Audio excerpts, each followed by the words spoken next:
പ്രിയപ്പെട്ടവരെ,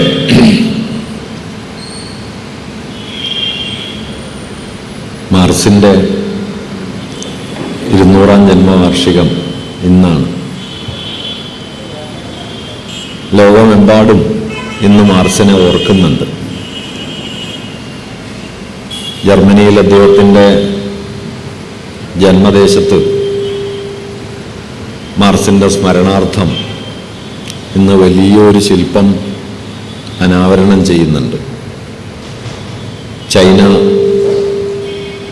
നിർമ്മിച്ചു കൊടുത്ത ശില്പമാണ് ട്രയറിൽ മാർസിൻ്റെ ജന്മഗൃഹത്തിന് തൊട്ടടുത്തുള്ള ചത്തുരത്തിൽ ഇന്ന് ഉയരുന്നത്. ട്രയറിലെ തെരുവിളക്കുകളിലെല്ലാം മാർസിൻ്റെ ചിത്രം കഴിഞ്ഞ കുറച്ച് ദിവസങ്ങളായി തെളിയുന്നുണ്ട്. ലോകം മുഴുവൻ ഒരു നിലയ്ക്കല്ലെങ്കിൽ മറ്റൊരു നിലയ്ക്ക് മാർസിനെ ഓർമ്മിച്ചുകൊണ്ടിരിക്കുന്നുണ്ട്.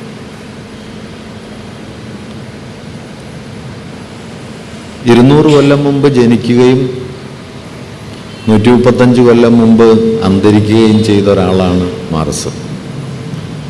ജീവിതം കൊണ്ടും രചനാജീവിതം കൊണ്ടും 19-ാം നൂറ്റാണ്ടിനപ്പുറത്തേക്ക് മാർസ് സഞ്ചരിച്ചിട്ടില്ല. എങ്കിലും 21-ാം നൂറ്റാണ്ടിൻ്റെ തുടക്കത്തിലും 2-ാം പാദം എത്തുമ്പോഴും മാർസ് വളരെ സജീവമായി തുടരുന്നു.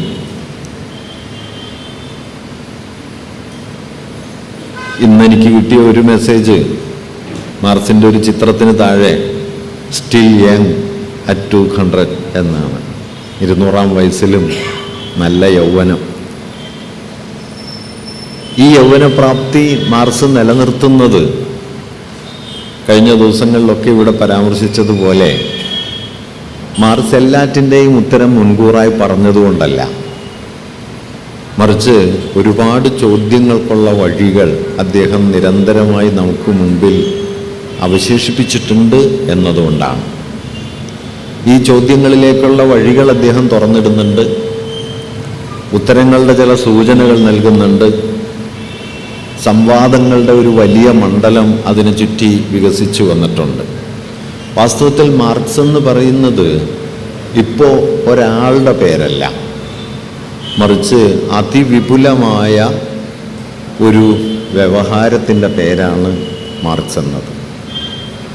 ആ വ്യവഹാരത്തിൽ ഭരണകൂടങ്ങൾ മുതൽ ഭാഷാചിന്ത വരെ നാനാരൂപങ്ങളിലും നാനാപ്രകാരങ്ങളിലുമുള്ള ഒരുപാട് പ്രയോഗങ്ങളും ആവിഷ്കാരങ്ങളും കൂടിക്കലർന്ന് കിടക്കുകയും ചെയ്യുന്നുണ്ട്.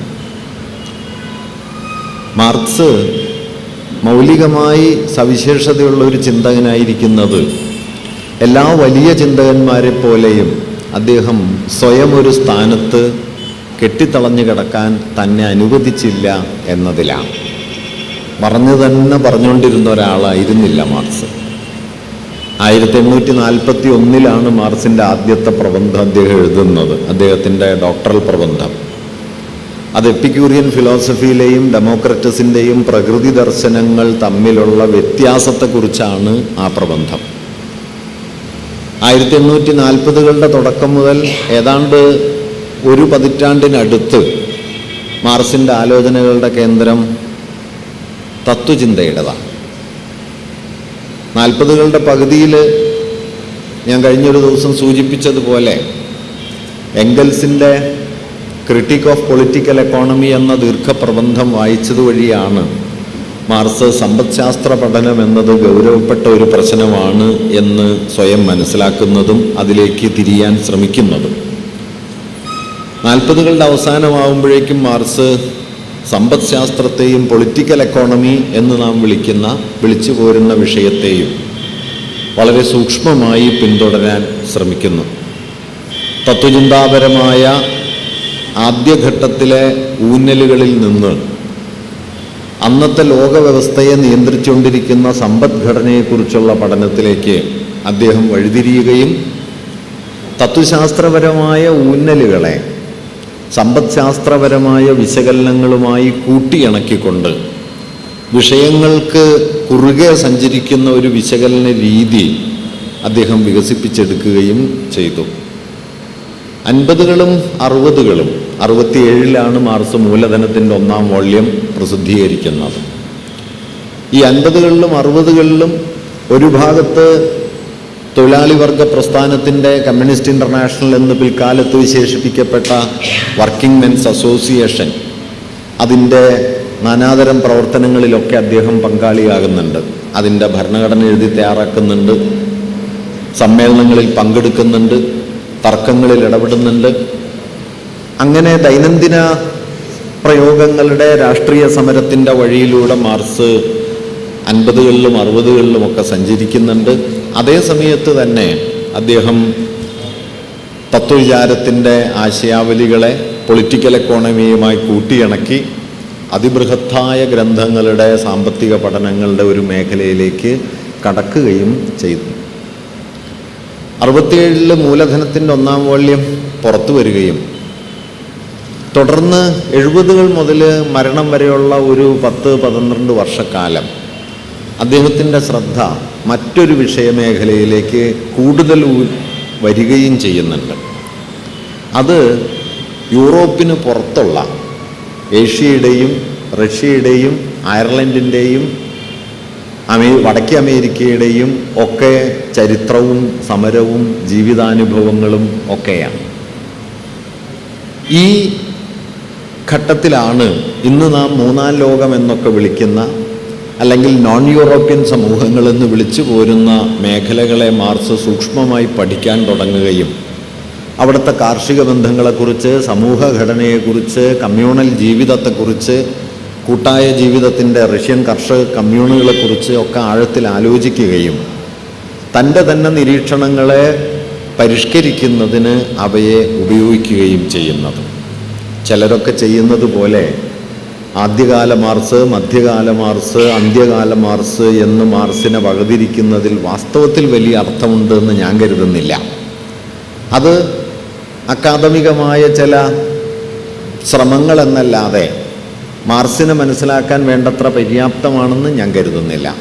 മറിച്ച് തത്വചിന്തയെയോ സമ്പദ്ശാസ്ത്രത്തെയോ 3-ാം ലോക സമൂഹങ്ങളെക്കുറിച്ചുള്ള ചരിത്രപരമായ പഠനങ്ങളെയോ വേറെ വേറെ കള്ളികളിലേക്ക് പോകാൻ അനുവദിക്കാതെ ഇവ തമ്മിലുള്ള പരസ്പര ബന്ധങ്ങളെ നിരന്തരമായി പരിശോധനയ്ക്ക് വിധേയമാക്കുകയും ഒരുപക്ഷെ ആ പരിശോധനയിലൂടെ തൻ്റെ തന്നെ ആലോചനകളെ നവീകരണത്തിന് വിധേയമാക്കുകയും ആ നവീകരണം താൻ ഇടപെടുന്ന എല്ലാ വിഷയമേഖലകളിലേക്കും വ്യാപിപ്പിക്കാൻ ശ്രമിക്കുകയും ചെയ്ത ഒരാളായിരുന്നു മാർക്സ്.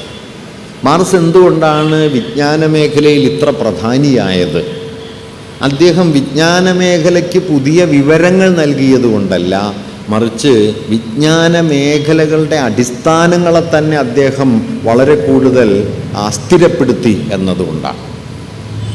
നിലനിന്നിരുന്ന വിജ്ഞാന വ്യവസ്ഥകൾ, ഡിസിപ്ലിൻസ്, ജ്ഞാനശാഖകൾ, ഈ ജ്ഞാനശാഖകളെ അതേപടി തുടരാൻ അനുവദിക്കാതെ ആ ജ്ഞാനശാഖകൾ അമൂർത്തമായി ഒഴിച്ചു നിർത്തുന്ന ലോകങ്ങൾ വാസ്തവത്തിൽ ആ ജ്ഞാനശാഖകളിൽ എങ്ങനെ ഉൾപ്പെട്ടു നിൽക്കുന്നു എന്ന് മാർക്സ് ആലോചിക്കുന്നുണ്ട്.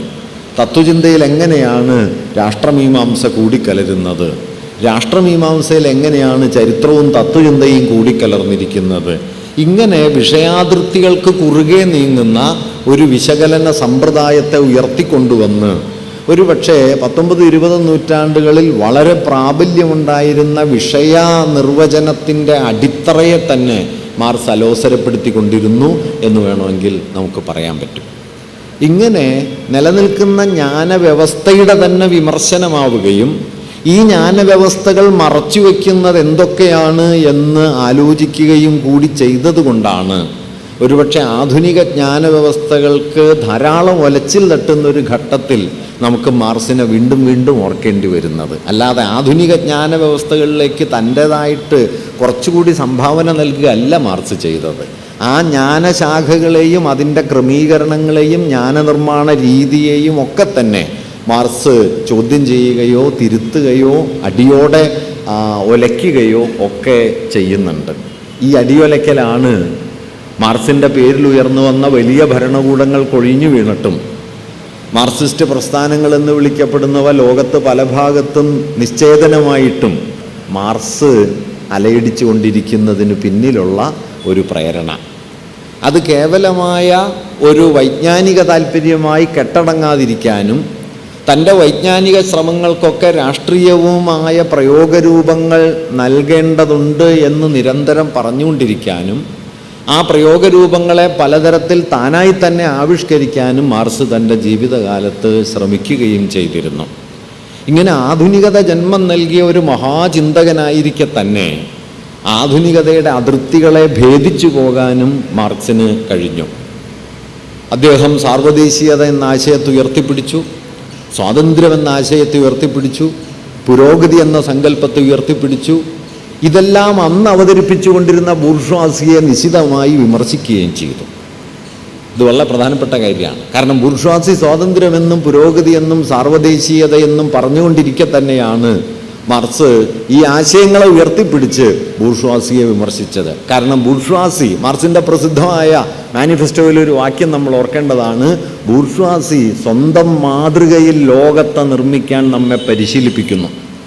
അതുകൊണ്ട് ബൂർഷ്വാസി ലോകം എന്ന് പറയുമ്പോൾ, ബൂർഷ്വാസി മനുഷ്യൻ എന്ന് പറയുമ്പോൾ അതൊരു ബൂർഷ്വാ മനുഷ്യനാണ്, മനുഷ്യവംശം അപ്പാടെയല്ല.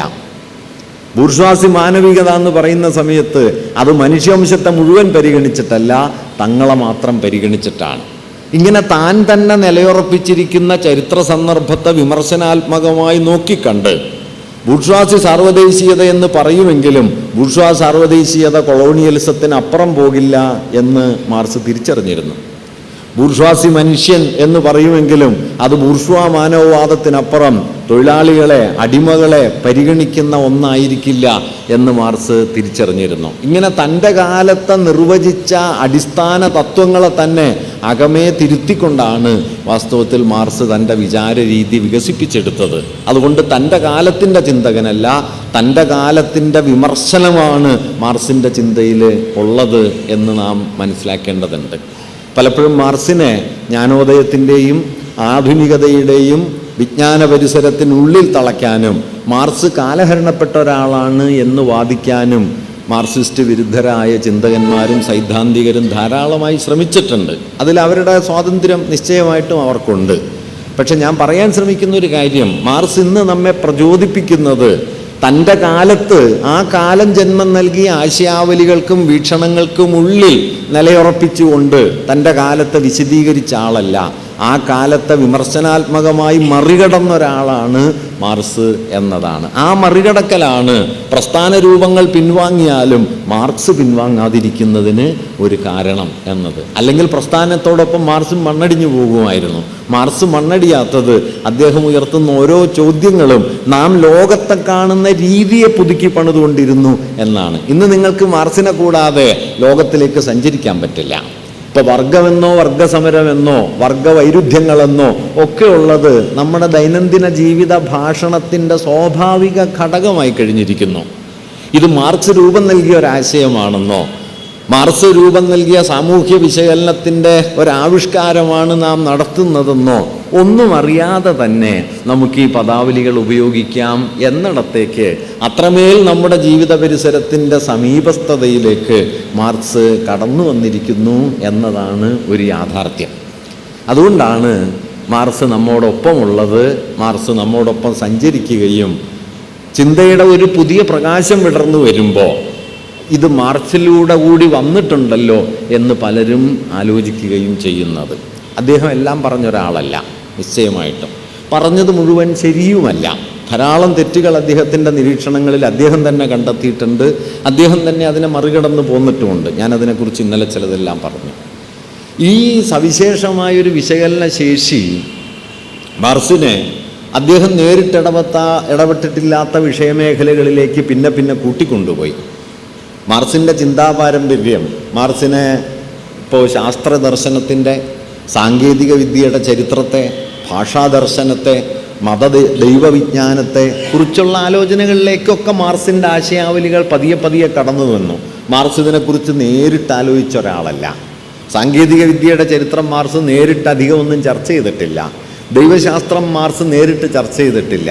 പക്ഷേ മാർസിൻ്റെ വിശകലന രീതി ഈ വിഷയമേഖലകളിലേക്കൊക്കെ 20-ാം നൂറ്റാണ്ടിൽ കടന്നു ചെല്ലുകയും അവിടെയൊക്കെ നിലനിന്നിരുന്ന ധാരണകളെ പല നിലകളിൽ അത് അഴിച്ചു പണിയുന്നതിന് പ്രേരണയായി തീരുകയും ചെയ്തു എന്നതാണ് യാഥാർത്ഥ്യം. അതുകൊണ്ട് മാർസ് കൂടി ചേർന്ന് അഴിച്ചു പണിതൊരു ലോകത്താണ് നാം ഇന്ന് നിലക്കൊള്ളുന്നത്. അത് അവിടെ നിലയുറപ്പിച്ചുകൊണ്ടാണ് നാം ലോകത്തെ മനസ്സിലാക്കുന്നത് എന്നതാണ് മാർസിൻ്റെ സമകാലികതയുടെ അടിസ്ഥാനം. അത് മാർസ് പറഞ്ഞ ആശയങ്ങൾ കൊണ്ട് മാത്രമല്ല, മാർസിൽ നിന്ന് പുറപ്പെട്ട ആശയങ്ങൾ കൊണ്ട് മാത്രമല്ല, മാർസിനെ പിൻപറ്റിക്കൊണ്ട് വികസിച്ചു വന്ന വലിയൊരു വ്യവഹാരത്തിൻ്റെ പ്രാരംഭസ്ഥാനം എന്ന നിലയിൽ കൂടിയാണ് നമുക്ക് മാർസിനെ കാണാവുന്നത്. അതുകൊണ്ട് 200 വർഷങ്ങൾക്ക് ശേഷം ഇവിടെ നിന്ന് ആലോചിക്കുമ്പോൾ ഒരുപക്ഷെ മാർസ് ജീവിച്ച കാലത്ത് അദ്ദേഹം ലോകത്ത് എത്രയോ ചെറിയ ഒരു പ്രദേശത്ത് മാത്രം വായിക്കപ്പെടുകയും വളരെ കുറച്ച് മാത്രം ആദരിക്കപ്പെടുകയും ധാരാളമായി അവഗണിക്കപ്പെടുകയും ഒക്കെ ചെയ്ത ഒരാളാണ്. കേസരി ബാലകൃഷ്ണപിള്ളയെക്കുറിച്ച് എം.എൻ. വിജയൻ മാഷ് പറഞ്ഞിരുന്നൊരു കാര്യം, നാം കേസരിയെ ധാരാളമായിട്ട് ആദരിക്കുകയും അല്പം പോലും വായിക്കാതിരിക്കുകയും ചെയ്തു എന്നാണ്. അതാരോടും ചെയ്യാവുന്ന ഒരു തന്ത്രമാണ്. അപ്പോൾ ആദരിക്കുമ്പോൾ നമ്മളത് വായിച്ചു നമുക്കും ഒരു തെറ്റിദ്ധാരണയുണ്ടാവും, നാട്ടുകാർക്കും തെറ്റിദ്ധാരണയുണ്ടാവും. വായിക്കാതിരിക്കുന്നതിന് കൊണ്ട് അദ്ദേഹത്തിൻ്റെ ആശയങ്ങളെ കൊണ്ട് യാതൊരു അപകടവും ഉണ്ടാവുകയില്ല. അതുകൊണ്ട് ഒരാളെ ഇല്ലാതാക്കാനുള്ള എളുപ്പവഴി അയാളെ വായിക്കാതെ അയാളെ ആദരിച്ചുകൊണ്ടിരിക്കലാണ് എന്ന് കേസരിക്ക് നന്നായിട്ട് അറിയുമായിരുന്നു. അതുകൊണ്ട് 60-ാം വയസ്സിൽ ഷഷ്ടിപൂർത്തി സമ്മേളനത്തിൽ ഉപഹാരം നൽകിയപ്പോൾ മറുപടി പ്രസംഗത്തിൽ കേസരി പറഞ്ഞ ആദ്യത്തെ വാചകം, എന്നെപ്പോലെയുള്ള വൃദ്ധന്മാരെ പൂജിക്കുന്ന പണി നിങ്ങൾ അവസാനിപ്പിക്കണം, ഇതുകൊണ്ട് യാതൊരു കാര്യവുമില്ല. ഇന്ത്യയുടെ ഒരു പോരായ്മയായിട്ട് അദ്ദേഹം പറഞ്ഞത് വൃദ്ധപൂജ എന്നാണ്. അതിനെ അദ്ദേഹം പിന്നെ സിദ്ധാന്തവൽക്കരിക്കുന്നുണ്ട്. ഞാൻ സാന്ദർഭികമായിട്ട് പറഞ്ഞു എന്നേ ഉള്ളൂ. ഞാൻ ഈ മാർസിനെ കുറിച്ച് ഓർക്കുമ്പോൾ ഒക്കെ കേസരിയെക്കുറിച്ച് ഓർക്കാറുണ്ട്. കാരണം ഈ മനുഷ്യവംശത്തോടുള്ള കൂറ് എന്നത് 20-ാം നൂറ്റാണ്ടിൽ കേരളീയ ജീവിതത്തിൽ തൻ്റെ ജീവിതത്തിൻ്റെ അതിസൂക്ഷ്മ തലങ്ങളിലേക്ക് വരെ കൊണ്ടുവരികയും തൻ്റെ ജീവിതത്തെ തന്നെ ബലിയാക്കി മാറ്റുകയും ചെയ്ത വലിയൊരാളായിരുന്നു കേസരി ബാലകൃഷ്ണപിള്ള. അത് ആ നിലയിൽ മനസ്സിലാക്കപ്പെട്ടില്ല എന്നുള്ളതൊരു ദൗർഭാഗ്യമാണ്. പക്ഷെ അങ്ങനെ ഒരാളായിരുന്നു അദ്ദേഹം. ഏതായാലും അങ്ങനെ വായിക്കപ്പെടാതെ പോകുന്ന ഒരു സ്ഥാനത്ത് നിന്ന് കേവലമായി ആദരിക്കപ്പെടുകയും അനുസ്മരിക്കപ്പെടുകയും ചെയ്യുന്ന സ്ഥാനത്ത് നിന്ന് വായിക്കപ്പെടുകയും ആലോചിക്കപ്പെടുകയും സംവദിക്കപ്പെടുകയും ചർച്ചയുടെ വിഷയമായി തീരുകയും ധാരാളമായ ചോദ്യങ്ങൾ എതിർവാദങ്ങൾ ഉന്നയിക്കപ്പെടുകയും ചെയ്യുന്ന ഒരു സ്ഥാനത്തേക്ക് മാർസിനെ കൊണ്ടുവരാൻ നമുക്കൊക്കെ വാസ്തവത്തിൽ ഉത്തരവാദിത്തമുണ്ട്. അത്തരമൊരു ഉത്തരവാദിത്തത്തോടുള്ള ഭാഗികമായ ഒരു പൂർത്തീകരണം എന്ന നിലയിലാണ് ഈ 5 ദിവസത്തെ പ്രഭാഷണം ഇവിടെ ആസൂത്രണം ചെയ്തത്. ഈ 5 ദിവസം ഞാൻ പറഞ്ഞ വിഷയങ്ങളെ കൊണ്ട് വാസ്തവത്തിൽ മാർസ് അല്ലെങ്കിൽ മാർസിസം അഭിസംബോധന ചെയ്യാൻ ശ്രമിച്ച വിഷയങ്ങളുടെ വളരെ വളരെ പ്രാന്തങ്ങളിൽ മാത്രമേ ഞാൻ ചെന്നിട്ടുള്ളൂ എന്നുള്ള കാര്യം കൂടി ഞാനിവിടെ പറയട്ടെ. ഇപ്പോൾ സാന്ദർഭികമായിട്ട് ഇന്ന് ചിലർ പറയുകയുണ്ടായി, പലതും പറഞ്ഞിട്ടില്ലല്ലോ. നിശ്ചയമായിട്ടില്ല. ഒന്നാമത്തെ കാര്യം, എല്ലാം പറയാൻ ഒരാളെ കൊണ്ട് കഴിയില്ല എന്നുള്ളതാണ്. അതിപ്പോൾ മാർസിൻ്റെ കാര്യമായാലും സാധ്യമല്ല. ഇപ്പോൾ മാർസ് എൻഗേജ് ചെയ്ത പല വിഷയങ്ങളും, നരവംശാസ്ത്രത്തെക്കുറിച്ച് അദ്ദേഹം സംസാരിച്ചിട്ടുണ്ട്. നിങ്ങൾ ചിലപ്പോൾ ശ്രദ്ധിച്ചിട്ടുണ്ടാവില്ല, ന്യൂട്ടോണിയൻ കാൽക്കുലസിലെ സൈദ്ധാന്തികമായ ചില വൈരുദ്ധ്യങ്ങൾ സൂചിപ്പിക്കുകയും അത് പരിഹരിക്കാനായിട്ട് ഡിഫറൻഷ്യൽ തിയറിക്ക് സ്വന്തമായൊരു വിശദീകരണ പദ്ധതി ഉണ്ടാക്കുകയും ചെയ്ത ആൾ കൂടിയാണ് മാർക്സ്. അദ്ദേഹത്തിൻ്റെ മാത്തമാറ്റിക്കൽ നോട്ട് ബുക്സ് നോക്കിയാൽ അത് കാണാം. മാർക്സ് ഒരിക്കൽ എഴുതിയിട്ടുള്ളത്, സാമ്പത്തിക ശാസ്ത്രം പഠിച്ച് വല്ലാതെ വിരസത തോന്നുമ്പോൾ അദ്ദേഹം ഗണിതത്തിലേക്ക് തിരിയായിരുന്നു എന്നാണ്. രസിക്കാൻ പറ്റിയൊരു വിഷയമാണ്. അങ്ങനെ അദ്ദേഹം ഗണിതത്തിലേക്ക് തിരിയുകയും ഡിഫറൻഷ്യൽ കാൽക്കുലസിൻ്റെ ചില അടിസ്ഥാന സമീപനങ്ങളിൽ ചില വൈരുദ്ധ്യങ്ങൾ കണ്ടെത്തുകയും ഈ dy/dx എന്ന് പറയുന്നതിന് dxന് പലപ്പോഴും 0 കൊടുക്കുകയും ലെഫ്റ്റ് ഹാൻഡ് സൈഡിൽ 0 കൊടുക്കുകയും റൈറ്റ് ഹാൻഡ് സൈഡിൽ അത് 0 അല്ല എന്ന് സങ്കല്പിക്കുകയും അപ്രോക്സിമേറ്റ്ലി ഈക്വൽ ടു 0 ദെൻ 0 എന്ന് പരിഗണിച്ച് സമവാക്യം നിർദ്ധാരണം ചെയ്തെടുക്കുകയും ചെയ്യുന്നതിനെ മുൻനിർത്തിക്കൊണ്ട് അദ്ദേഹം ധാരാളം ചോദ്യങ്ങൾ ഉന്നയിക്കുകയും ഇങ്ങനെയല്ലാതെ ഒരു വഴി തൻ്റേതായ നിലക്ക് അദ്ദേഹം നിർദ്ദേശിക്കുകയും ഒക്കെ ചെയ്യുന്നുണ്ട്. ഇങ്ങനെ ഗണിതശാസ്ത്ര ദർശനം മുതൽ മാർസ് ഇടപെട്ട നൂറുകണക്കിന് കാര്യങ്ങൾ, പൊളിറ്റിക്കൽ എക്കോണമിയുടെ മണ്ഡലമുണ്ട്, ലോക സമ്പദ് വ്യവസ്ഥയുടെ പരിണാമ ചരിത്രമുണ്ട്, ഭാഷയെക്കുറിച്ചുള്ള ആലോചനകളുണ്ട്. ഭാഷയെക്കുറിച്ച് മാർക്സ് പറഞ്ഞ വളരെ മർമ്മസ്പർശിയായൊരു നിരീക്ഷണം, നാം എപ്പോഴും ഓർത്തു വയ്ക്കേണ്ട ഒരു നിരീക്ഷണമാണ്, മറ്റുള്ളവർക്ക് വേണ്ടി നിലകൊള്ളുന്നത് കൊണ്ട് എനിക്ക് വേണ്ടി കൂടി നിലകൊള്ളുന്നതാണ് ഭാഷ എന്നാണ്. ഇത് ഭാഷയുടെ ഇൻ്റർസബ്ജക്റ്റിവിറ്റി എന്നൊക്കെ പിന്നീട് പറയപ്പെട്ട ആശയങ്ങളെ മുഴുവൻ സംഗ്രഹിക്കുന്ന ഒരു പ്രസ്താവനയാണ്. മാർക്സിൻ്റെ വിശദമായ സാഹിത്യ സൂചനകളുണ്ട്, മാർക്സിൻ്റെ ചരിത്ര ദർശനമുണ്ട്, മാർക്സ് മുൻപോട്ട് വെച്ച നീതിയെക്കുറിച്ചുള്ള ആശയങ്ങളുണ്ട്. നൈതികത എന്നതിനെ വിശേഷമായ രീതിയിൽ പരാമർശിക്കാൻ ശ്രമിച്ചിട്ടുണ്ട്. ഒരുപക്ഷെ മാർക്സിസ്റ്റ് ഡിസ്കോഴ്സിൽ വളരെ കുറച്ച് മാത്രം ചർച്ച ചെയ്യപ്പെട്ടിട്ടുള്ള ഒരു മേഖലയാണ് എത്തിക്സിനെ കുറിച്ചുള്ള മാർക്സിസ്റ്റ് ധാരണകൾ എന്താണ് എന്നത്. സാന്ദർഭികമായിട്ട് പറയട്ടെ, എത്തിക്സിനെ കുറിച്ച് ലോക മാർക്സിസ്റ്റ് ചർച്ചാമണ്ഡലത്തിൽ തന്നെ ഗൗരവപൂർണമായ ചർച്ചകൾ ഉയർന്നു വരുന്നതിനും ഏതാണ്ടൊരു 2-3 പതിറ്റാണ്ട് മുമ്പ് അതിനെക്കുറിച്ച് വളരെ ഗഹനമായ പുസ്തകങ്ങളിലൊന്ന് എഴുതിയ ഒരാൾ മലയാളിയായിട്ടുണ്ട്. അത് കെ ദാമോദരനാണ്. കെ ദാമോദരൻ 1960കളുടെ തുടക്കത്തിൽ ധാർമ്മിക മൂല്യങ്ങൾ എന്ന പേരിൽ ധാർമ്മികതയെ ഒരു മാർക്സിസ്റ്റ് സമീക്ഷയായിട്ട് അവതരിപ്പിക്കാനും വിശദീകരിക്കാനും ശ്രമിച്ചിട്ടുണ്ട്. ദാമോദരനെയും നമ്മൾ വായിച്ചില്ല.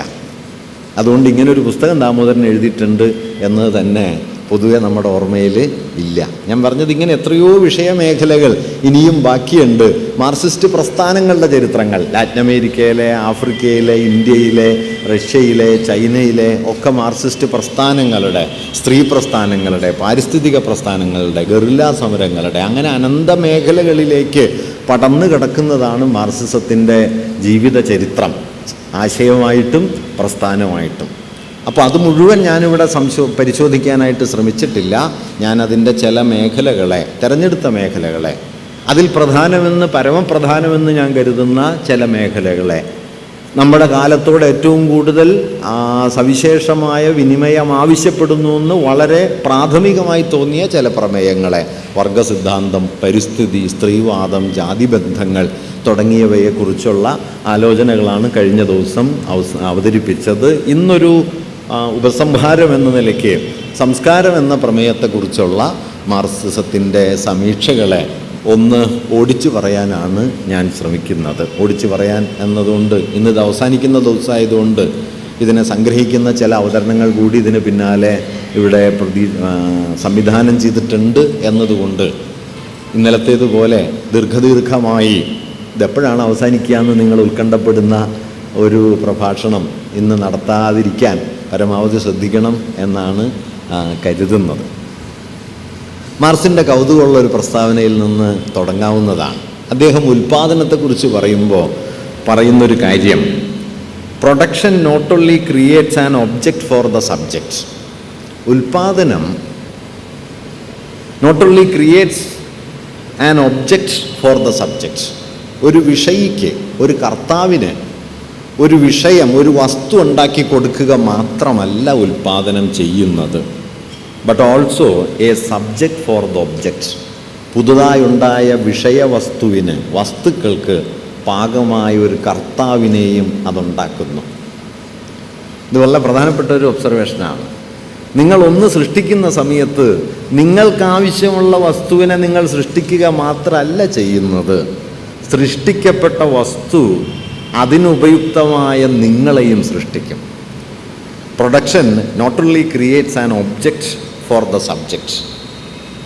വിഷയിക്ക് വേണ്ടി വിഷയത്തെ രൂപപ്പെടുത്തുക മാത്രമല്ല ഉൽപ്പാദനം, മറിച്ച് വിഷയത്തിന്, വസ്തുവിന് ആവശ്യമായ വിഷയികളെ, കർത്താക്കളെ, മനുഷ്യരെ രൂപപ്പെടുത്തുക കൂടിയാണ് അത് ചെയ്യുന്നത്. നാം ഉൽപ്പാദനം എന്ന് പറഞ്ഞാൽ സാധാരണ നിലക്ക് കണക്കാക്കുന്നത് നമുക്ക് ആവശ്യമുള്ളത് ഉണ്ടാക്കി നാം ഉപയോഗിക്കുന്ന ഏർപ്പാടാണ് ഉൽപ്പാദനം എന്നാണ്.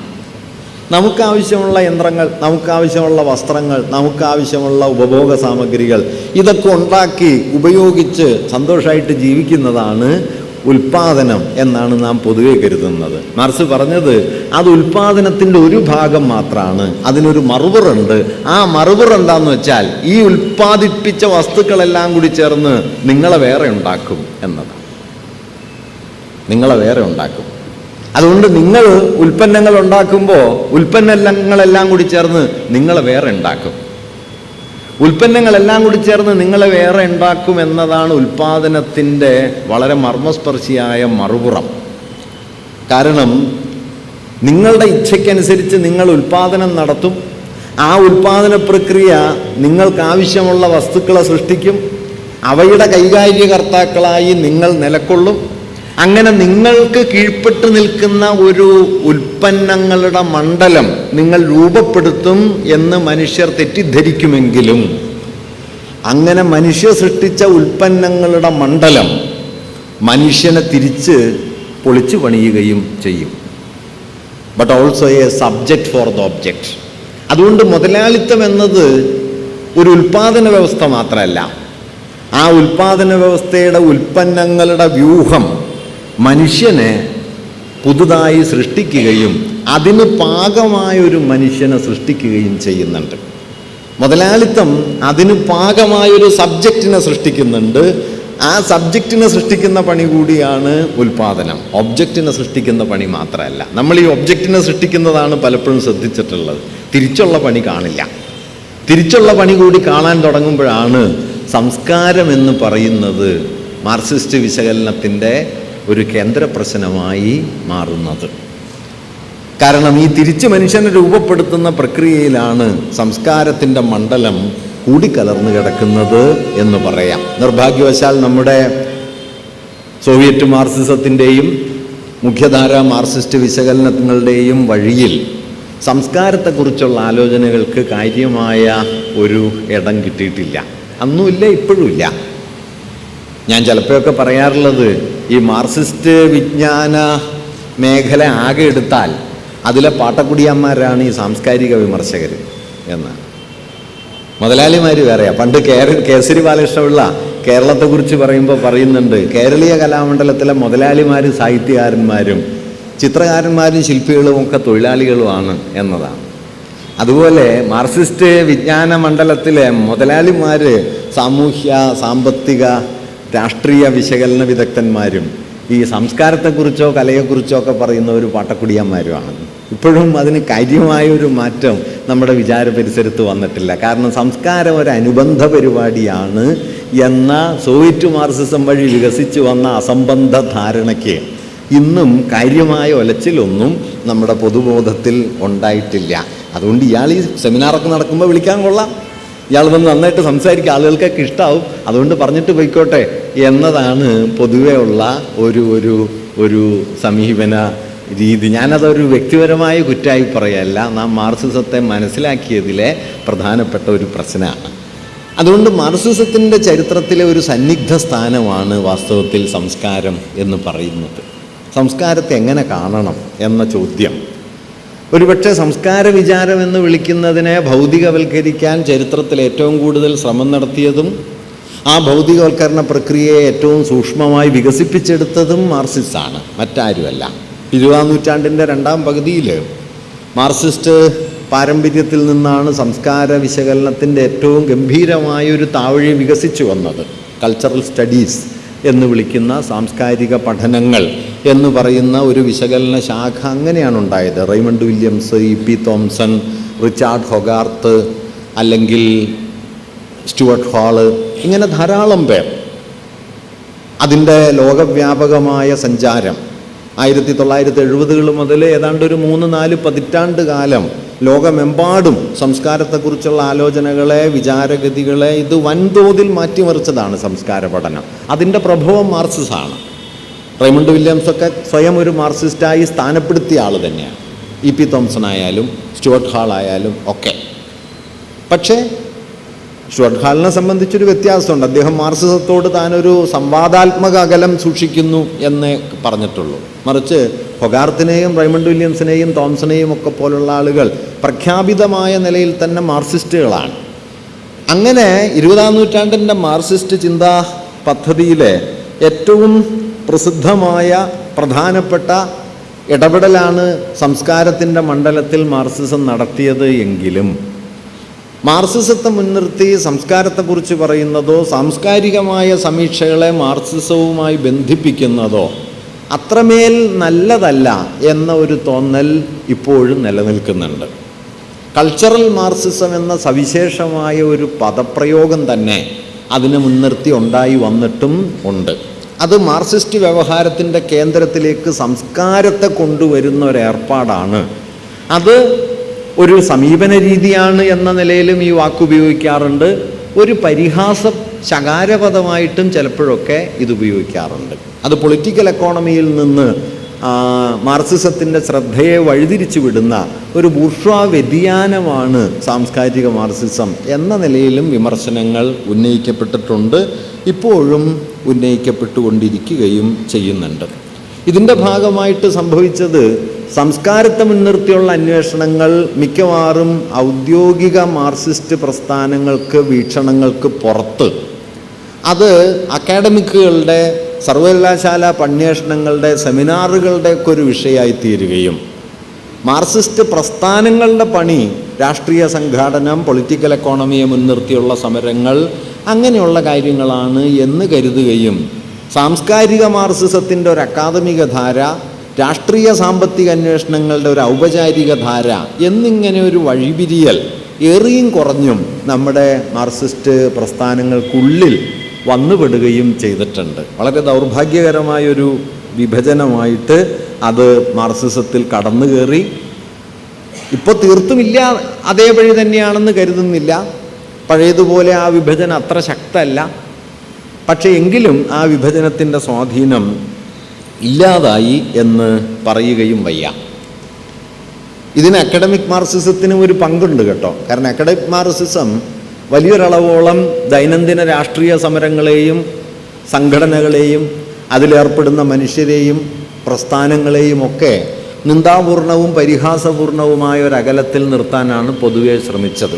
അതുകൊണ്ട് സംശുദ്ധമായ മാർക്സിസ്റ്റ് ജ്ഞാനത്തിൻ്റെ ഉടമകൾ ഞങ്ങൾ കുറച്ച് പേരുണ്ട് എന്ന് അക്കാഡമിക് പണ്ഡിതന്മാർ കരുതുകയും ഈ റോട്ടിൽ നടത്തുന്ന റേഷൻ കട പൂട്ടിപ്പോകുന്നതിനെതിരെ സമരം നടത്തുന്ന സാധാരണ മനുഷ്യർ അവർ ഇങ്ങനെയൊക്കെ നടക്കുന്ന കുറേ ആളുകളാണ് എന്ന പുച്ഛം മിക്കവാറും നിലനിർത്തുകയും ചെയ്തതുകൊണ്ട് ഇത് തമ്മിലുള്ള അകലം കൂടുന്നതിന് അതും ഒരു കാരണം ആയിട്ടുണ്ട്. രണ്ടും ദൗർഭാഗ്യകരമാണ് എന്ന് മാത്രമേ പറയാൻ പറ്റൂ. ഇപ്പോൾ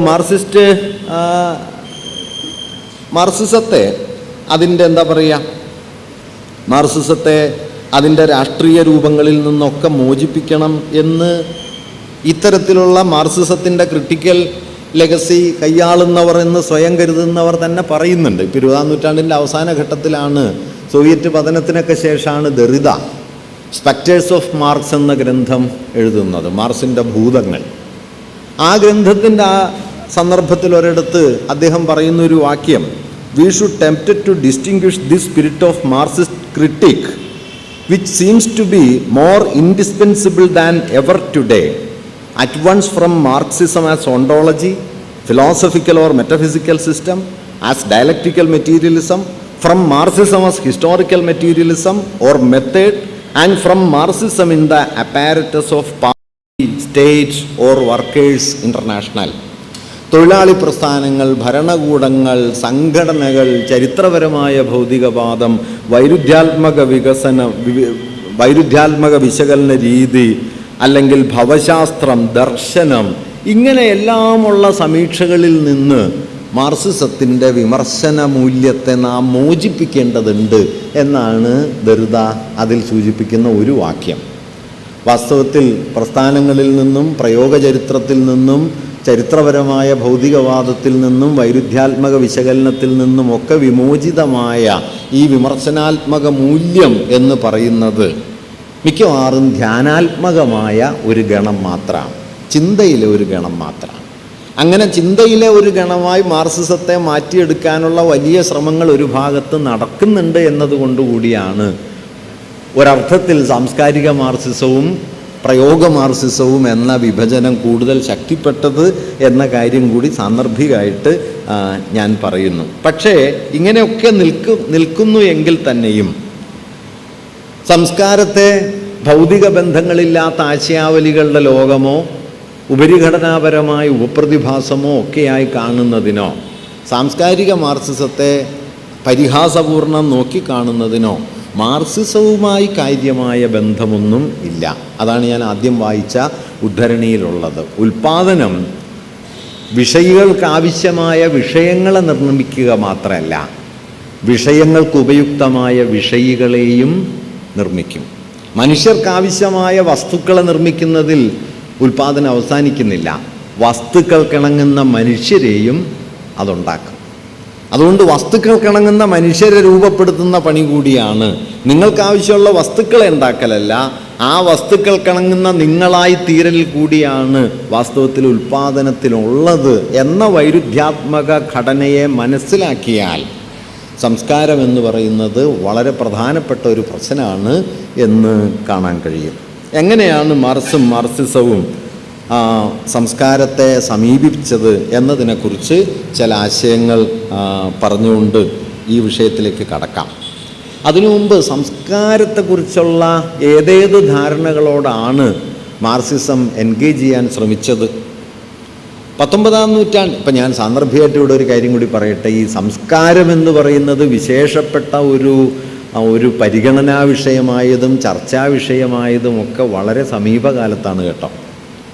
നമ്മളിപ്പോൾ ഇത് വളരെ പ്രാചീനമാണ് എന്ന് പൊതുവെ ധരിക്കുന്നുണ്ട് എങ്കിലും ഇപ്പോൾ ധാരാളമായിട്ട് പറയും 5000 വർഷം പഴക്കമുള്ള ഭാരതീയ സംസ്കാരം, സഹസ്രാബ്ദങ്ങൾ പഴക്കമുള്ള കേരളീയ സംസ്കാരം എന്നൊക്കെ നാം നിരന്തരം പ്രയോഗിക്കുന്നുണ്ട്. എങ്കിലും ഈ സംസ്കാരം എന്ന വാക്കിന് നമ്മൾ ഈ പറയുന്ന അർത്ഥം എപ്പോഴാണ് ഉണ്ടായത് എന്ന് ആലോചിച്ചാൽ അതിന് സഹസ്രാബ്ദങ്ങളുടെ പഴക്കമൊന്നുമില്ല, ഒരു നൂറ്റാണ്ടിൻ്റെ പഴക്കം പോലും വാസ്തവത്തിലില്ല. ഇപ്പം കേരളത്തിലൊരു കൗതുകം പറഞ്ഞാൽ, മലയാളത്തിലെ ആദ്യത്തെ പ്രാമാണിക നിഘണ്ടുവായിട്ടുള്ള ശബ്ദധാരാവലി 1923 മുതലാണ് പ്രസിദ്ധീകൃതമായത് ഖണ്ണശയായിട്ട്. ശബ്ദധാരാവലിയുടെ ആദ്യ പതിപ്പിൽ സംസ്കാരം എന്ന പദം ശ്രീകണ്ഠേശ്വരം ഉൾപ്പെടുത്തിയിട്ടുണ്ട്. പക്ഷേ ആ പദത്തിന് അദ്ദേഹം കൊടുത്തിട്ടുള്ള 2 അർത്ഥങ്ങൾ. ഒന്ന് ഷോഡശ സംസ്കാരം. ഷോഡശ സംസ്കാരം എന്ന് പറഞ്ഞാൽ ബ്രാഹ്മണരുടെ ദൈനംദിന ആചാരങ്ങൾ. ഷോഡശ സംസ്കാരം. 2 ശവസംസ്കാരം. ഈ ശവസംസ്കാരവും ഷോഡശ സംസ്കാരവും അല്ലാതെ നമ്മൾ ഈ പറയുന്ന സംസ്കാരം എന്ന യാതൊരർത്ഥവും 923 ശ്രീകണ്ഠേശ്വരത്തിൻ്റെ മകൻ ഇത് പരിഷ്കരിച്ച സമയത്താണ്, 40കളുടെ ഒടുവിലാണ് വിദ്യാഭ്യാസവും മറ്റും കൊണ്ട് മനുഷ്യർക്ക് കൈവരുന്ന മാനസികമായ ഗുണവിശേഷം എന്നർത്ഥം വരുന്ന ഒരു വിവരണം നൽകി ആധുനികമായ ഒരു അർത്ഥത്തിലേക്ക് ഈ വാക്കിനെ കൊണ്ടുവന്നത്. അതിൻ്റെ അർത്ഥം എന്താണ്? സംസ്കാരം എന്നതിന് നാം ഇന്ന് കൊടുക്കുന്ന അർത്ഥപരിവേഷം വളരെ ആധുനികമാണ്. ഒരു നൂറ്റാണ്ടിൻ്റെ പഴക്കമേ നമ്മുടെ ഭാഷയിൽ അതിന് പരമാവധിയുള്ളൂ. യൂറോപ്പിനെ സംബന്ധിച്ചാണെങ്കിൽ ഒരുപക്ഷെ 2 നൂറ്റാണ്ടിൻ്റെ പഴക്കം ഉണ്ട്. ഞാനതിൻ്റെ ചരിത്രം വിസ്തരിച്ച് പറയുന്നില്ല. റൈമണ്ട് വില്യംസ് അതിനെക്കുറിച്ച് വിസ്തരിച്ച് എഴുതിയിട്ടുണ്ട്, ഈ വാക്ക് എങ്ങനെയൊക്കെ വന്നു, എങ്ങനെയൊക്കെ മാറി എന്നുള്ളത്. എന്തായാലും ഒരു കാര്യം, 19-ാം നൂറ്റാണ്ടിലാണ് സംസ്കാരത്തെ വിശേഷപ്പെട്ട ഒരു ഗണമായി കാണാനും അതിനെ ചർച്ചക്കെടുക്കാനും തുടങ്ങിയത്. അതിനു മുമ്പ് കൾച്ചർ എന്ന് പറയുന്നത് കൾട്ടിവേഷനോട് ബന്ധപ്പെട്ട ഒന്നായി, ഉൽപ്പാദനത്തോട്, കൃഷിയോട് ബന്ധപ്പെട്ട ഒന്നായിട്ട് കാണും. ഇന്നിപ്പോൾ സംസ്കാരത്തിന് വ്യത്യസ്തങ്ങളായ പല അർത്ഥവിവക്ഷകളുണ്ട്. വളരെ പ്രാഥമികമായി നമ്മൾ കൾച്ചേർഡാണ് എന്ന് പറയുമ്പോൾ എന്താ പറയുക, പെരുമാറ്റ മര്യാദ എന്നൊരർത്ഥം അതിൽ കൽപ്പിക്കാറുണ്ട്. ഒരാൾ സംസ്കാരമുള്ള ആളാണെന്ന് പറഞ്ഞാൽ അയാൾ സൗമ്യമായി പെരുമാറുന്നു എന്നൊരർത്ഥം അതിൽ വന്നുകൂടുന്നുണ്ട്, പെരുമാറ്റ മര്യാദ. മറ്റൊന്ന് ആചാരപാരമ്പര്യങ്ങൾ, അനുഷ്ഠാനങ്ങൾ തുടങ്ങിയവ വരും. ഇപ്പോൾ ഗോത്ര സംസ്കാരം എന്ന് പറയുമ്പോൾ ഒരു ട്രൈബ് അവരുടെ ജീവിതത്തിൽ പാലിച്ചു പോരുന്ന കുലബന്ധങ്ങൾ, ഭക്ഷണ രീതികൾ, വസ്ത്രധാരണ രീതികൾ, മരണാനന്തര ചടങ്ങുകൾ, ഇങ്ങനെയൊക്കെയുള്ള കാര്യങ്ങളെ സംസ്കാരം എന്ന് പറയും. മറ്റൊന്നൊരു മൂല്യവ്യവസ്ഥ എന്നതാണ്. ഭാരതീയ സംസ്കാരം, കേരളീയ സംസ്കാരം എന്നൊക്കെ പറയുമ്പോൾ ഏതോ ചില മൂല്യങ്ങളെ അമൂർത്തമായി സംസ്കാരവുമായി കൂട്ടിയിണക്കി സങ്കല്പിക്കും. 4മത്തേത് കലകൾ, സാഹിത്യം, വിജ്ഞാനം, തത്വചിന്ത ഇതെല്ലാമായിട്ട് ബന്ധപ്പെട്ട ലാവണ്യാനുഭവത്തിൻ്റെയും വൈജ്ഞാനികതയുടെയും ഒരു മണ്ഡലത്തെ സംസ്കാരത്തിൻ്റെ മണ്ഡലമായിട്ട് കാണുന്നു. ഇങ്ങനെ 3-4 അർത്ഥരൂപങ്ങളിൽ സംസ്കാരത്തെ കാണുന്നതാണ് പൊതുവിൽ ആധുനികമായൊരു രീതി. ഇതൊക്കെ പക്ഷേ ആധുനികമാണ്. ഇതിലേറ്റവും ശക്തമായി ഇപ്പോൾ ഉള്ളത് അവസാനം പറഞ്ഞ 2 മൂല്യവ്യവസ്ഥ എന്ന നിലയ്ക്കുള്ള കാഴ്ചപ്പാട്, കലാസാഹിത്യ വിജ്ഞാന മേഖലകൾ എന്ന കാഴ്ചപ്പാട്. ഇതൊക്കെ ആധുനികമാണ്, വളരെ സമീപസ്ഥമാണ്. അതുകൊണ്ട് 5000 കൊല്ലം മുമ്പുള്ള സംസ്കാരം എന്നൊക്കെ പറയുമെങ്കിലും ഈ 5000 കൊല്ലം മുമ്പേക്ക് നമ്മൾ പ്രൊജക്റ്റ് ചെയ്യണത് വളരെ സമീപകാലത്തെ അർത്ഥമാണ്. അല്ലാതെ 5000 കൊല്ലം മുമ്പ് ഈ അർത്ഥമൊന്നുമില്ല. നമ്മളിപ്പോൾ ഉണ്ടാക്കിയ അർത്ഥത്തെ പുറോട്ട് പ്രൊജക്റ്റ് ചെയ്തിട്ടാണ് പ്രാചീന സംസ്കാരം എന്നൊക്കെ പറയുന്നത്. അതൊരു സന്തോഷമാണ്, ആയിക്കോട്ടെ, അതിൽ പ്രശ്നമൊന്നുമില്ല. പക്ഷെ അതിലിങ്ങനെ ഒരു ചരിത്രപരമായ വൈരുദ്ധ്യമുണ്ട്. ഇങ്ങനെ അല്ലാതെയും സംസ്കാരത്തെ നോക്കിയ ആളുകളൊക്കെ ഉണ്ട് കേട്ടോ. ഇപ്പോൾ നമ്മുടെ ഫ്രോയിഡ് സംസ്കാരത്തെ കാണുന്നത് ഇങ്ങനെയല്ല. അത് ദമനം വഴി, സപ്രഷൻ വഴി മനുഷ്യരിൽ രൂപപ്പെടുന്ന അടഞ്ഞ ലോകങ്ങളാണ്, അതിൻ്റെ പരോക്ഷമായ പ്രകാശനങ്ങളാണ് സംസ്കാരം എന്നാണ് അദ്ദേഹം കരുതുന്നത്. Culture is the indirect realisation of suppressed feelings എന്ന് അദ്ദേഹം പറയും. ദമനം ചെയ്യപ്പെട്ട വാസനകളുടെ പരോക്ഷ ആവിഷ്കാരമാണ് സംസ്കാരം. അതിൻ്റെ അർത്ഥം തോന്നിയത് പറയാതിരിക്കുകയും തോന്നാത്തത് പറയുകയും ചെയ്യലാണ് സംസ്കാരം എന്നാണ്. യഥാർത്ഥമായ വാസനകളെ മറച്ചു പിടിക്കുക, അതിനെ വേറൊരു രൂപത്തിൽ കാണിക്കുക. എന്നുവെച്ചാൽ നിങ്ങൾക്ക് വെറുപ്പുള്ള ഒരാളെ മുഖാമുഖം കാണുമ്പോൾ വെറുപ്പ് കാണിക്കാതിരിക്കുക, കറക്കിച്ചു തുപ്പാതിരിക്കുക, പുഞ്ചിരിക്കുക. അപ്പോൾ സംസ്കാര സമ്പന്നനായി. അതാണ് വൈലോപ്പിള്ളി കവിതയിൽ എഴുതിയത്, പുഞ്ചിരിഹ കുലീനമാം കള്ളം നെഞ്ചു കീറി ഞാൻ നേരിനെ കാട്ടാം. മാഷുമാരെ കാണുമ്പോൾ കുട്ടികൾ ചിരിക്കുന്നത് സന്തോഷം കൊണ്ടല്ല എന്ന് വൈലോപ്പിള്ളിക്കറിയാം. വൈലോപ്പിള്ളി മാഷായിരുന്നു. പുഞ്ചിരിഹ കുലീനമാം കള്ളം, ഈ ഒരു ദമനമാണ് സംസ്കാരം, ഒരു ദമനമാണ്. അതുകൊണ്ട് സംസ്കാരം എന്നതൊരു വഞ്ചനയാണ്. അതുകൊണ്ട് നാഗരികത വളരും തോറും മനുഷ്യവംശം സർവനാശത്തിലേക്ക് നീങ്ങുകയാണ് എന്ന് ഫ്രോയിഡ് ഒരു ഘട്ടത്തിൽ കരുതുന്നുണ്ട്. അതൊരു വീക്ഷണഗതിയാണ്. ഫ്രോയിഡ് അങ്ങനെ വളരെ പെസിമിസ്റ്റിക് ആയിട്ട് സംസ്കാരം എന്ന ആശയത്തെ നോക്കി കാണുന്ന ഒരാളാണ്. ഞാൻ പറഞ്ഞത് അങ്ങനെ ധാരാളം ആലോചനകൾ ഇതിനെക്കുറിച്ച് നടന്നിട്ടുണ്ട്, വിശദീകരണങ്ങൾ ഉണ്ടായിട്ടുണ്ട്. അതിൻ്റെ ചരിത്രം വേറൊന്നാണ്. മാർക്സ് 19-ാം നൂറ്റാണ്ടിൽ മാർക്സ് ഈ വിഷയമേഖലയിലേക്ക് വരുമ്പോൾ രണ്ട് വീക്ഷണങ്ങൾക്കാണ് പ്രാധാന്യം ഉണ്ടായിരുന്നത്. ഒന്ന്, മാത്യു ആർണോൾഡ് എന്ന് പറയുന്ന പണ്ഡിതൻ 1850-കളിൽ അദ്ദേഹം കൾച്ചർ ആൻഡ് അനാർക്കി എന്നു പേരായൊരു ഗ്രന്ഥം വഴി സംസ്കാരത്തെ വിശദീകരിക്കാൻ ശ്രമിച്ചു. അദ്ദേഹം പറഞ്ഞു, സംസ്കാരം എന്ന് പറയുന്നത് വിശിഷ്ടവും ഉന്നതവുമായ മൂല്യങ്ങളുടെ സഞ്ചയമാണ്. അദ്ദേഹത്തിൻ്റെ ഒരു വിശദീകരണം, എഴുതപ്പെട്ടതിലും പറയപ്പെട്ടതിലും ആലോചിക്കപ്പെട്ടതിലും വച്ച് ഏറ്റവും മെച്ചപ്പെട്ടവയുടെ സമാഹാരമാണ്, സഞ്ചയമാണ് സംസ്കാരം. അങ്ങനെ കുലീനവും ശ്രേഷ്ഠവുമായ മൂല്യങ്ങളുടെ സഞ്ചയം എന്ന നിലയിലാണ് സംസ്കാരം മനസ്സിലാക്കപ്പെട്ടത്. ഇപ്പോഴും ആ ധാരണ പോയിട്ടൊന്നുമില്ല കേട്ടോ. ഇപ്പോഴും നമ്മൾ ഏറെക്കുറെ സംസ്കാരം എന്നതിനെക്കുറിച്ച് കൊണ്ടു നടക്കുന്ന ധാരണ ഈ 19-ാം നൂറ്റാണ്ടിൽ ആർണോൾഡ് വഴി വികസിച്ചു വന്ന ഈ വീക്ഷണത്തിൻ്റെ പലമാതിരി വകഭേദങ്ങളാണ്. നമ്മൾ സെമിനാറിൽ സംസ്കാരം ഇതൊന്നുമല്ല, ജനസംസ്കാരമാണ്, ഫോക്ക് കൾച്ചറാണ്, മറ്റേതാണ് മറിച്ചാണെന്നൊക്കെ പറഞ്ഞാലും സെമിനാർ കഴിഞ്ഞാൽ പിന്നെ അതൊക്കെ കഴിഞ്ഞു, പിന്നെ നമ്മൾ പഴയപടിയാണ്. അത് സെമിനാറിനുള്ള വിഷയം. അത് കഴിഞ്ഞാൽ സംഗതി പഴയത് തന്നെയാണ്. സംസ്കാരം പഴയതുപോലെയൊക്കെ തന്നെ നമ്മളെ പിടികൂടും. പക്ഷേ ഇത് 1860-കളോടെ രൂപപ്പെടുത്തപ്പെട്ട ഒരാശയമാണ്. അതിനൊരു സന്ദർഭമൊക്കെ ഉണ്ട്. ഈ ബ്രിട്ടീഷ് ഇൻഡസ്ട്രിയലൈസേഷൻ ശക്തിപ്പെട്ടു വന്ന സമയത്ത് ഗ്രാമാന്തരങ്ങളിൽ നിന്ന് തൊഴിലാളികളും കർഷകരും ഒക്കെ നഗരങ്ങളിലേക്ക് കുടിയേറി അഭിജാതമായ ബ്രിട്ടീഷ് ജീവിത രീതിയെ ആകമാനം കളങ്കപ്പെടുത്തുന്നു എന്ന് അവിടുത്തെ അഭിജാതവർഗം കരുതിയ ഘട്ടത്തിൽ ഈ തകർച്ചയിൽ നിന്ന് ബ്രിട്ടൻ്റെ പാരമ്പര്യത്തെ രക്ഷിക്കാൻ എന്ത് ചെയ്യണം എന്ന് ആലോചിക്കുകയും അതിന് മാത്യു ആർണോൾഡ് ഒരു വഴി നിർദ്ദേശിക്കുകയും ചെയ്തത് മെച്ചപ്പെട്ട മൂല്യങ്ങളെ മുഴുവൻ വിദ്യാഭ്യാസത്തിലൂടെ തലമുറകൾക്ക് കൈമാറണം. ഈ മെച്ചപ്പെട്ട മൂല്യങ്ങളുടെ സഞ്ചയമാണ് സംസ്കാരം എന്ന് അദ്ദേഹം നിർവചിക്കുന്നത് ആ ഘട്ടത്തിലാണ്. ഞാൻ പറഞ്ഞു വന്നത്, തൊഴിലാളികളുടെ വലിയൊരു കടന്നുവരവ് നഗരകേന്ദ്രങ്ങളെ അസ്വസ്ഥമാക്കുന്ന സമയത്ത് തൊഴിലാളികളുടെയും കർഷകരുടെയും കടന്നാക്രമണത്തിൽ നിന്ന് കുലീനമായ ബ്രിട്ടീഷ് ജീവിത മൂല്യങ്ങളെ സംരക്ഷിക്കുന്നതിന് വേണ്ടിയുള്ള കവചമായിട്ടാണ് വാസ്തവത്തിൽ സംസ്കാരം എന്ന ആശയം തന്നെ സങ്കല്പിക്കപ്പെട്ടത് എന്ന കാര്യം ഓർക്കാവുന്നതാണ്. ആ വാക്കിൽ തന്നെ ഒരർത്ഥത്തിൽ ഈ ഒരു വൈരുദ്ധ്യം അടങ്ങിയിട്ടുണ്ട്. ഇങ്ങനെ ഒരു ധാര ഒരു ഭാഗത്ത്. മറ്റൊരു ധാര 19-ാം നൂറ്റാണ്ടിൽ തന്നെ വികസിച്ചു വന്ന നരവംശാസ്ത്രപരമായ പഠനങ്ങളുടെയൊക്കെ പശ്ചാത്തലത്തിൽ സവിശേഷ ജനവിഭാഗങ്ങളുടെ ആചാരാനുഷ്ഠാനങ്ങൾ, ജീവിത പ്രയോഗങ്ങൾ, ഇതെല്ലാം കൂടി ചേർന്നതാണ് സംസ്കാരം എന്ന മറ്റൊരർത്ഥവും വരികയുണ്ടായി. ആന്ത്രപ്പോളജിയും മറ്റുമൊക്കെ ഏറിയും കുറഞ്ഞും ഈ ഒരു ധാരണയാണ് പങ്കുവയ്ക്കുന്നത്. ഇങ്ങനെ രണ്ട് വ്യത്യസ്ത വീക്ഷണങ്ങളാണ്. ഒന്നൊരു മൂല്യവ്യവസ്ഥയായിട്ട് സംസ്കാരത്തെ കാണുക, മറ്റൊന്ന് ദൈനംദിന ആചാരങ്ങളുടെ ഒരു പ്രയോഗസ്ഥാനമായിട്ട് സംസ്കാരത്തെ കാണുക. ഈ രണ്ട് വീക്ഷണങ്ങളാണ്. ഒന്ന് ധ്യാനാത്മകമായ ഒരു എന്താ പറയുക, സ്പെക്കുലേറ്റീവ് ഐഡിയലിസം, ഊഹാധിഷ്ഠിതമായ ഒരു ആശയവാദമാണെങ്കിൽ മറ്റൊന്ന് ഒരു എന്താ പറയുക, മണ്ടൈനായിട്ടുള്ള ദൈനംദിനമായ ഒരു നിത്യപ്രയോഗങ്ങളുടെ ഭൗതിക പ്രയോഗങ്ങളുടെ മണ്ഡലമായിട്ട് സംസ്കാരത്തെ കാണുന്നു. അങ്ങനെ ദൈനംദിനമായ ഭൗതിക പ്രയോഗങ്ങളുടെ മണ്ഡലമെന്ന് ഒരു ഭാഗത്തും ധ്യാനാത്മകമായ ആശയങ്ങളുടെ മണ്ഡലമെന്ന്, മൂല്യങ്ങളുടെ മണ്ഡലമെന്ന് മറുഭാഗത്തും നിർവചിക്കപ്പെട്ട നിലയിലാണ് 19-ാം നൂറ്റാണ്ടിൽ സംസ്കാരം നിലനിന്നിരുന്നത്. അപ്പോഴാണ് മാർക്സ് അതിനകത്ത് വലിയ തോതിൽ ഇടപെട്ടത്.